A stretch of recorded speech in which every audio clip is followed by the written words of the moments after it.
गुरुग्राम में 3 साल की बच्ची से रेप मामले में सुप्रीम कोर्ट का पुलिस अधिकारियों को नोटिस। गुरुग्राम सीपी और जांच अधिकारियों से मांगा जवाब। जांच के लिए बनाई महिला आईपीएस अधिकारियों की कमेटी। हरियाणा सरकार के साथ एक और बैंक का फ्रॉड। कोटक महिंद्रा बैंक ने 160 करोड़ रुपए का किया गबन। पंचकुला नगर निगम की एफडी के पैसे डकारे। मामले में बैंक कर्मचारियों के खिलाफ केस दर्ज। हरियाणा में गैस संकट पर बोले खाद्य आपूर्ति मंत्री राजेश नागर। हरियाणा में एलपीजी की कोई दिक्कत नहीं। कमर्शियल सिलेंडर के कोटे को 50% तक कर रहे। हरियाणा कैबिनेट की बैठक में कई बड़े फैसले। हरियाणा सुपीरियर जुडिशियल सेवा नियम में संशोधन को मंजूरी। फार्मेसी अधिकारी की सीधी भर्ती 95% तक की गई। हरियाणा में सरकारी कर्मचारियों की बल्ले बल्ले। सरकारी कर्मचारी को मकान, गाड़ी, घर और शादी के लिए अब सरकार उपलब्ध करवाएगी लोन। पहले पंजाब नेशनल बैंक से मिलता था लोन। हरियाणा कांग्रेस में क्रॉस वोटिंग को लेकर संग्राम जारी। कांग्रेस विधायक गोकुल सेतिया ने की गद्दारी करने वाले विधायकों को निष्कासित करने की मांग। बोले इन्हें नहीं निकाला तो आंकड़ा और भी बढ़ सकता है। नमस्कार, स्वागत है न्यूज 18 पंजाब हरियाणा में। मैं आपके साथ कुलदीप भारद्वाज। हरियाणा प्राइम की शुरुआत करेंगे बड़ी खबर के साथ। गुरुग्राम से बड़ी खबर सामने आई है, जहां 3 साल की बच्ची से रेप के मामले में सुप्रीम कोर्ट सख्त नजर आ रहा है और इस पूरे मामले में कई लोगों को नोटिस जारी किया गया है। गुरुग्राम पुलिस कमिश्नर और जांच अधिकारियों को नोटिस जारी किया गया है। CWC सदस्यों के खिलाफ भी कारण बताओ नोटिस जारी किया गया है और जांच के लिए महिला आईपीएस अधिकारियों की कमेटी गठित की गई है। मामले में सुप्रीम कोर्ट की पुलिस जांच पर कड़ी टिप्पणी सामने आई और इस दौरान उन्होंने कहा कि पुलिस गैर जिम्मेदार जांच कर रही है और गैर जिम्मेदार जांच ने बच्ची की दुर्दशा और बढ़ाई है। पुलिस ये साबित करने में लग रही है कि सबूत नहीं है। बहुत ही गंभीर ये मामला है, बड़ी खबर है। बच्ची के साथ, 3 साल की बच्ची के साथ दुष्कर्म होता है और इस पूरे मामले में पुलिस की कार्यवाही पर सवाल उठ रहे हैं, पुलिस की कार्यशैली पर सवाल उठ रहे हैं। खुद सुप्रीम कोर्ट इस मामले में सख्त नजर आ रहा है और सुप्रीम कोर्ट ने कड़ी टिप्पणी की है। जो पुलिस की कार्यवाही है उसको लेकर ये टिप्पणी की गई है। इसके साथ ही पुलिस कमिश्नर सहित लोगों को जो है नोटिस जारी किए गए हैं। जांच अधिकारियों को नोटिस जारी किए गए हैं। CWC के जो सदस्य हैं वुमेन कमीशन के, उनके खिलाफ भी कारण बताओ नोटिस जारी किया गया है और जांच के लिए महिला आईपीएस अधिकारियों की कमेटी गठित की गई है। और सीधा सीधा साफ साफ सुप्रीम कोर्ट ने टिप्पणी की है कि जिस तरह की गैर जिम्मेदार जांच सामने आई है इस पूरे मामले में, उस जांच की वजह से बच्ची की दुर्दशा बढ़ी है। पुलिस ये साबित करने में लगी रही कि सबूत नहीं है। ये साबित करने की कोशिश की है, यानी कि एक तरफ से पुलिस की जो कार्यशैली है, पुलिस की जो जांच है, उस पर यह गंभीर आरोप है कि पुलिस जो है ये साबित करने में लगी रही कि सबूत नहीं है दुष्कर्म के कोई भी।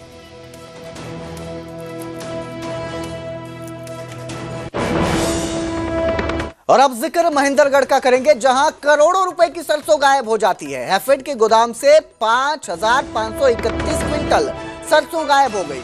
करीब 4 करोड़ रुपए की ये जो सरसों है बताई जा रही है जो गायब हो चुकी है। कहां गई इसकी अभी तक जानकारी नहीं है। सरसों की कीमत जो है करीब 4 करोड़ रुपए बताई जा रही है। बहुत बड़ा आंकड़ा है अपने आप में। बहुत सारी सरसों है जो हैफेड के गोदाम से गायब हो जाती है। 5521 क्विंटल सरसों गायब हो गई है।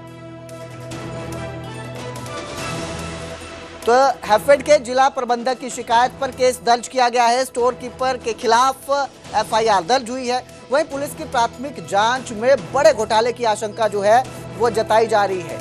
बहुत बड़ा जो है ये मामला सामने आया है, जहां सरसों ही गायब हो जाती है गोदाम से।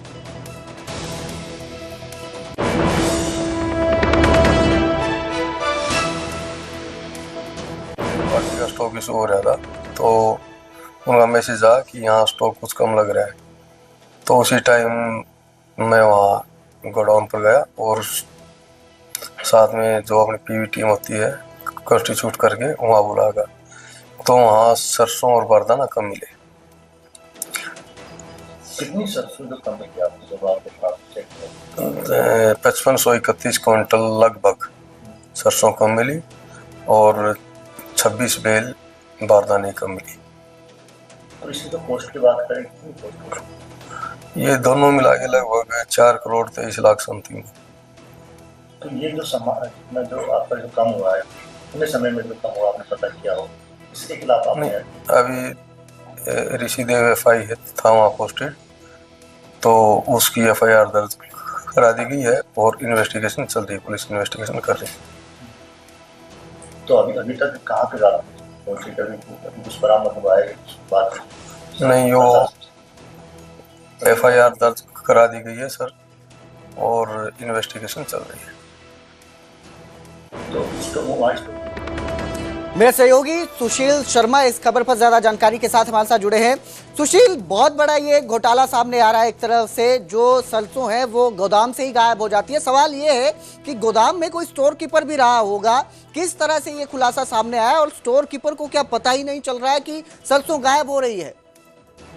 जी, मैं आपको बताना चाहूंगा, ये महेंद्रगढ़ जिले के कनीना के गांव उनाहंडी में हैफेड का गोदाम है। इस हैफेड के गोदाम के अंदर जो है लगभग 4.12 करोड़ रुपए की कीमत की जो सरसों है वो गायब मिली है।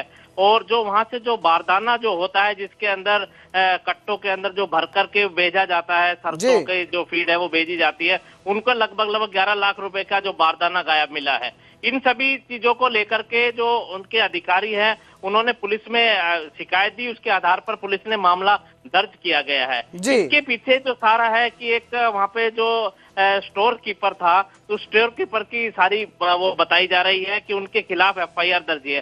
पुलिस पूरे मामले की जांच कर रही है और अभी जो स्टोर कीपर है वो लापता बताया जा रहा है, फरार चल रहा है, यानी कि जो स्टोर कीपर है। वहीं अधिकारियों ने रिकॉर्ड तो रखा होगा कितनी जो है सरसों जा रही है स्टोर में, और ये सारी सरसों की जो है एक ही गोदाम में रखी गई थी। ये लगभग 12,000 के लगभग की जो बैग है वो कम मिले हैं। उनका कहना यह है कि 29,000 सरसों के बैग रखे गए थे और स्टॉक के मिलान के दौरान जो 12,000 जो बैग है वो कम पाए गए हैं। अभी वो पूरे मामले की जांच की जा रही है। जो अधिकारी है वो एक एक चीज की स्टॉक रिपोर्ट को देखते हुए पूरी चीजों की जांच कर रहे हैं कि कितने बैग सरसों के कम है, कितना बारदाना कम है। इस पूरे मामले की बड़ी गहनता के साथ जांच की जा रही है। स्टोर कीपर के अलावा और कौन कौन इसमें सम्मिलित नजर आ रहे हैं, इसकी कोई जानकारी सामने आई है? अभी कोई जो इन्वेस्टिगेशन ऑफिसर्स हैं और बाकी अधिकारियों का भी कहना है कि जब तक स्टोर कीपर नहीं मिल जाता उनके हिसाब से उनसे भी पूछताछ की जाएगी। इसमें अभी प्राइमा फेसाई उन्होंने स्टोर कीपर के बारे में ही बताया। जी बिल्कुल, बहुत बहुत शुक्रिया इस तमाम जानकारी के लिए सुशील। तो फिलहाल जो है जो स्टोर कीपर फरार चल रहा है उसकी तलाश की जा रही है। उसके बाद ही धीरे धीरे पलटें खुलती सामने आएंगी खुलकर कि कौन कौन इस पूरे मामले में जुड़ा हुआ है। और अब जिक्र करेंगे फ्रॉड का, वो भी हरियाणा सरकार के साथ। एक बार फिर से फ्रॉड का मामला सामने आया है। बैंक फ्रॉड का ये पूरा मामला है। कोटक महिंद्रा बैंक ने करीब 160 करोड़ रुपए का गबन कर दिया। पंचकुला नगर निगम के 160 करोड़ रुपए जो है वो डकार लिए गए। धोखाधड़ी का ये मामला सामने आता है और बैंक ने नगर निगम का जो पैसा है वो फर्जी खातों में ट्रांसफर किया, इस तरह की जानकारी सामने आ रही है। नगर निगम ने एफडी के रूप में ये पैसे जमा करवाए थे बैंक में, लेकिन बैंक एफडी के इन पैसों को फर्जी खातों में जमा करवाता रहता है, ट्रांसफर करता रहता है। मामले में बैंक अधिकारियों की संलिप्तता ही सामने आई है। मामले में स्टेट विजिलेंस का एक्शन भी देखने को मिला है। बैंक कर्मचारियों के खिलाफ कई धाराओं में केस दर्ज किया गया है। तो आपको बता दें, इससे पहले भी ऐसा ही फ्रॉड का एक मामला सामने आया था, जहां आईडीएफसी फर्स्ट बैंक ने 590 करोड़ रुपए की हेराफेरी की थी सरकार के पैसों के साथ। हालांकि बाद में मुख्यमंत्री नायब सिंह सैनी ने कहा कि सारे पैसे 24 घंटे के अंदर वापस आ गए ब्याज सहित। लेकिन इसके बाद अब दोबारा एक और फ्रॉड सामने आ रहा है। 160 करोड़ रुपए का ये फ्रॉड है और अब बैंक कोटक महिंद्रा है, जहां एफडी के नाम पर पैसे जमा करवाए गए, लेकिन बैंक जो है इन पैसों को कहीं फर्जी खातों में ट्रांसफर करता रहा।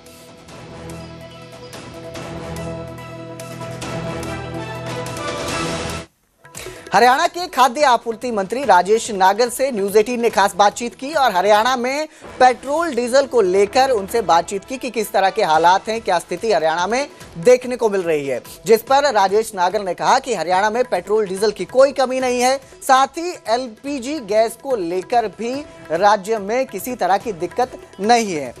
इसके साथ ही उन्होंने बताया कि कमर्शियल सिलेंडर के कोटे को भी 20% से बढ़ाकर 50% किया जा रहा है और जिनके पास पीएनजी कनेक्शन है उन्हें राज्य में एलपीजी गैस नहीं दी जा रही है। तरह से देखते हैं गैस की जो एक किल्लत बनी है और कई चीजें आपने उसमें कानून भी बनाए हैं, तो किस तरह अब देख रहे हैं उसको? देखो, जैसा कि आप कह रहे पेट्रोल डीजल में किसी तरह की भी कोई दिक्कत नहीं है, पूरी सप्लाई है। और अगर मैं बात करूं एलपीजी की, तो एलपीजी में डोमेस्टिक जो घरेलू एलपीजी है उसमें कोई दिक्कत नहीं है। और कॉमर्शियल की भी हमने कल नई एक एडवाइजरी आई है कि भाई अब जो पहले सप्लाई 20% थी, जो हम इंस्टीट्यूशनल एजुकेशनल इंस्टीट्यूशन को दे रहे थे और हॉस्पिटल्स को दे रहे थे, उसमें और इसमें बढ़ोतरी करके इसको 20 से 50% करने जा रहे हैं। और जो रही बात एलपीजी घरेलू कनेक्शन की, उनके लिए हमने पीएनजी जो हमारे कनेक्शंस हैं, उनके लिए हमने जो पीएनजी कनेक्शन लेना चाहता है उसके लिए भी एक सर्कुलर निकाल दिया है कि बिना फॉर्मेलिटीज के, बिना एनओसीज के भी वो कनेक्शन ले लें। बाद में फॉर्मेलिटीज और एनओसी होती रहेंगी, तो उसके लिए हम एनकरेज कर रहे हैं, बढ़ावा दे रहे हैं कि भाई लोग ऐसे टाइम में हमें सहयोग करें जो एक स्थिति बनी हुई है और उसमें ज्यादा से ज्यादा पीएनजी के कनेक्शन लें और पीएनजी जो यूज कर रहे हैं वो एलपीजी ना लेकर पीएनजी पे ही ज्यादा उसका इस्तेमाल करें। इस तरह की कोई कालाबाजारी भी हो रही है तो कोई कार्रवाई विभाग कर रहा है उसको? देखो, समय समय पर हमारे मुख्यमंत्री जी ने भी जब ये स्थिति पैदा हुई तो एक सारे अधिकारियों के साथ, चाहे एसपीज हो, डीजीपी हो, डीसीज हो, हमारे डीएफएससीज हो, सभी अधिकारियों के साथ एक बैठक की और सख्त निर्देश दिए कि जहां से भी कोई खबर आती है जमाखोरी की या ब्लैक मार्केटिंग की, तो साथ के साथ कार्रवाई करें। और उसमें मैं आपको बताना चाहता हूं 9 के करीब एफआईआर हो चुकी है और 825 जो सिलेंडर है वो जब्त किए, सीज किए हैं। और आगे भी कोई इस तरह की शिकायत जहां से आ रही है हम उस पर तुरंत कार्रवाई कर रहे हैं। हमारी डेली की डेली रिपोर्टिंग हो रही है, हमारे अधिकारी और मैं खुद अपने डेली रिपोर्ट अपने हर एक डिस्ट्रिक्ट से, डीएफएससी से ले रहा हूं कि भाई कोई भी किसी तरह की कोई शिकायत आती है, कोई गड़बड़ी नजर आती है तो तुरंत कार्रवाई की जाए। कोई सरकारी अधिकारी भी कोई शामिल पाया गया, किसी के खिलाफ कोई कार्रवाई की गई है? नहीं, अभी तक कोई सरकारी अधिकारी कोई इसमें शामिल नहीं पाया गया। जो भी एजेंसीज जो भी लोग इसमें गड़बड़ी करते हुए पाए गए उनके खिलाफ 9 एफआईआर की है और सिलेंडर भी जब्त किए और आगे भी सख्त कार्रवाई की जाएगी। तो किसी तरह की अब कोई कमी नहीं आने दी जाएगी। और लोगों से क्या अपील करना चाहेंगे, क्योंकि लोग जिनके घर में 2-2, 3-3 सिलेंडर है वो भरवा के रख रहे हैं? देखो, जैसे हमारे प्रधानमंत्री जी ने अपील की है, हमारे मुख्यमंत्री जी भी अपील कर रहे हैं कि भाई ये स्थिति है, ऐसी स्थिति है, इसमें सभी का सहयोग, सभी इसमें सहयोग करें जिससे जो स्थिति है इससे हम बाहर निकल सकें। तो बिल्कुल आप देख सकते हैं कि खाद्य एवं आपूर्ति मंत्री राजेश नागर हैं और यही कहना है कि जो कालाबाजारी कर रहा है उसमें 9 एफआईआर भी की गई है, काफी सिलेंडर भी जब्त किए गए हैं और एलपीजी की कोई कमी नहीं है। और जहां तक कमर्शियल गैस की बात है तो उसका कोटा भी 20% से बढ़ाकर 50% सरकार करने जा रही है। खबर अब की सेहत से जुड़ी है। सोनीपत में फूड सेफ्टी विभाग ने छापेमारी की, कई दुकानों पर सेफ्टी विभाग ने रेड की और इस दौरान दुकान से पनीर के सैंपल लिए गए। सैंपल लेकर फूड सेफ्टी विभाग ने ये सारे सैंपल जांच के लिए भेज दिए गए हैं।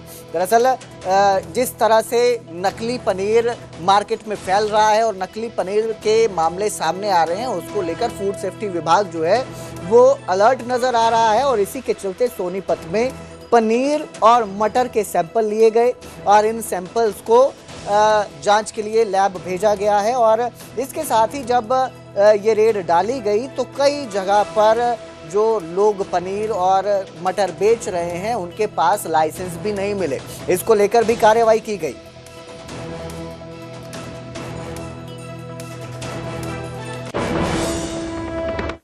गुरुग्राम में अंतरराष्ट्रीय साइबर फ्रॉड गिरोह का भंडाफोड़ हुआ है। डीएलएफ फेज 3 के यू ब्लॉक में अवैध सेटअप लगाया गया था जहां कस्टमर केयर के नाम पर लोगों से ठगी की जा रही थी।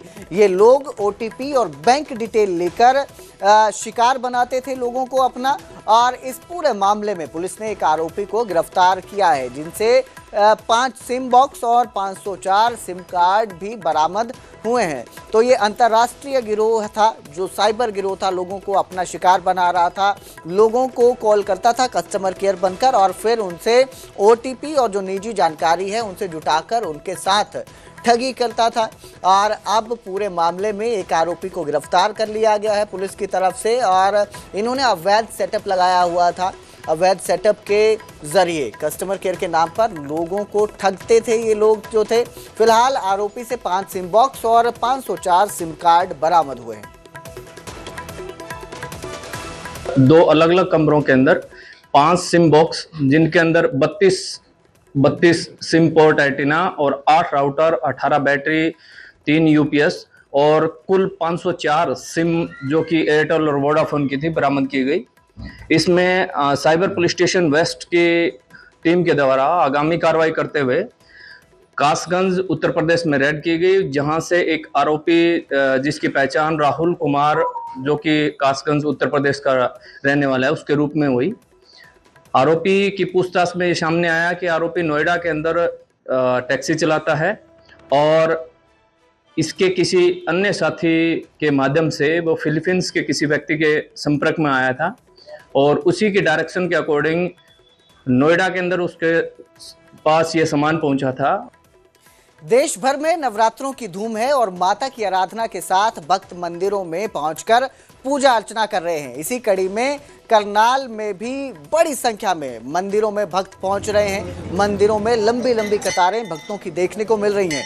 7वें दिन भक्तों ने करनाल के प्राचीन माता मनसा देवी मंदिर में मां काल रात्रि की पूजा अर्चना की। ऐसा है जी, हमारा प्राचीन माता मनसा देवी मंदिर है, कमेटी चौक घंटाघर पर। इसी बहुत मानता है, आप देख ही सकते कितनी भीड़ है। नवरात्रों का 7वां दिन है, माता की पूजा होती है। वैसे तो यहाँ पहले नवरात्रे थे और 14 तक पूरी श्रद्धा से लोग आते हैं और आप देखिए कितनी भीड़ रहती है यहाँ पे। हमारी माता जी बहुत मानता है यहाँ पे, आप देखिए एक बार माता को दिखाइए, बताए थोड़ा कहाँ से लोग क्या मान्यता। बहुत दूर दूर से आते हैं। ये बहुत पुराना मंदिर है जी, हमें तो ये पता लगा है कि राजा कर्ण के टाइम का मंदिर है और सवामन सोना दान करता था, वो मंदिर है। बाकी माता जाने। ये प्राचीन माता मनसा देवी मंदिर होने के साथ साथ जो श्रद्धालु अपनी जो भी मनोकामना लेकर आता है उसकी जरूर पूरी होती है। जैसे हरिद्वार में और पंचकुला में है, सेम उसी तर्ज पे बना हुआ है और इसकी बहुत मानता है पब्लिक में। आप देखिए और पब्लिक से भी पूछिए। यहाँ तो जी बहुत श्रद्धालु बहुत आते हैं जी, और दूर दूर से आते हैं, दिल्ली, बॉम्बे, पता नहीं कहाँ। क्या नाम है? विपिन गौतम। हाँ जी, प्राचीन मंदिर है, हम इसमें रोज आते हैं। अरे इसकी बहुत मानता है। अच्छा, बहुत सालों से इसमें आने लग रहे हैं। जो भी आता है इसकी सब इच्छाएं पूरी हो जाती है और बहुत अच्छा लगता है मंदिर में आके।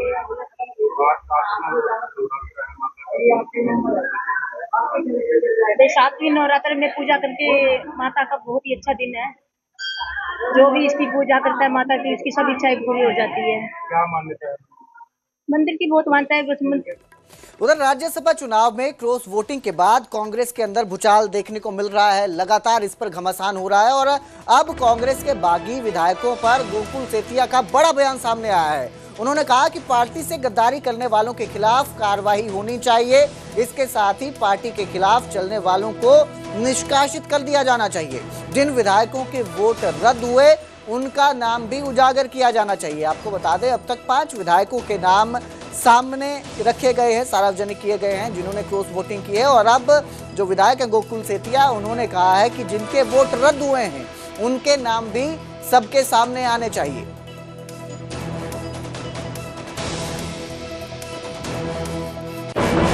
अभी के उन मूंगी तुलानियाँ काट के पासे करें, कौन सा सरकार गिर रही है। 37 है, 32 हो जाएंगे तो पहली बात है हम जीतेंगे। आप बुरे से बुरा भी सोच के देख लो, कोई नहीं, वक्त बदलता है। मान लेंगे बुरा चल रहा है तो के सरकार डह जाएगी। इनको सबक सिखाना जरूरी है। हमारे करने बेशक लेट आ जाए, इसे ने मजा सिखाना जरूरी है। वो तभी एक एग्जाम्पल सेट होगा आने वाले समय में कि ऐसा घटिया काम नहीं करना। हरियाणा कैबिनेट की बैठक में कई बड़े फैसले देखने को मिले। हरियाणा सुपीरियर जुडिशियल सेवा नियम में संशोधन को मंजूरी मिली। फार्मेसी अधिकारी की सीधी भर्ती 95% तक की गई। हरियाणा वित्तीय नियम में भी संशोधन किया गया और ट्रेजरी के नियमों में भी संशोधन देखने को मिला है। तो बड़े फैसले किए गए हैं हरियाणा कैबिनेट की बैठक में और इस दौरान सबसे बड़ा जो फैसला सामने आया है वो है हरियाणा सुपीरियर जुडिशियल सेवा नियम में संशोधन करने का, जिसको मंजूरी मिली है। वहीं फार्मेसी अधिकारी की सीधी भर्ती भी बढ़ाई गई है, इसे 95% तक कर दिया गया है। हरियाणा वित्तीय नियम में भी संशोधन किया गया है और ट्रेजरी के नियमों में भी संशोधन किया गया है।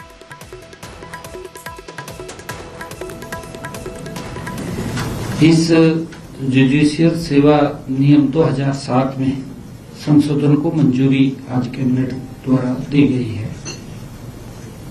इसमें अलग अलग भर्ती चैनलों से आने वाले उम्मीदवारों के लिए अनुभव, आयु और योग्यता, सेवा से जुड़े प्रावधानों का रेशनलाइजेशन किया गया और इसके अलावा वरिष्ठता और रोस्टर प्रबंधन के नियमों में भी बदलाव किए गए। इनका उद्देश्य हायर जुडिशियल कैडर में भर्ती और सर्विस की शर्तों में पारदर्शिता और दक्षता को मजबूत करना है। मेरिट कम सीनियरिटी के जरिए प्रमोशन के लिए मौजूदा कोटा जो 65% से उसे कम करके 50% कर दिया गया है। सीमित प्रतियोगी परीक्षा के जरिए भर्ती का हिस्सा 10% से बढ़ाकर 25% कर दिया गया है, जिससे काबिल न्यायिक अधिकारियों के लिए अवसर बढ़ेंगे। बाकी 25% पर सीधी भर्ती से वो भरे जाते हैं। और इसी प्रकार आज हमारी सरकार ने प्रदेश के नागरिकों के बेहतर स्वास्थ्य सुविधाएं उपलब्ध कराने के लिए लगातार कार्य कर रहे। इसी दिशा में स्वास्थ्य सेवाओं वितरण में और अधिक सुधार लाने के लिए सरकार ने फार्मेसी अधिकारियों की भर्ती के नियमों में ढील देने का भी निर्णय किया है।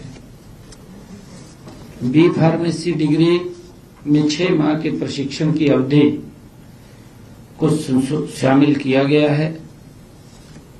इसीलिए आज की इस मंत्रिमंडल की बैठक में फार्मेसी अधिकारियों के लिए अलग से अनिवार्य 6 महीने के प्रशिक्षण की शर्त को हटाने की मंजूरी दी गई है।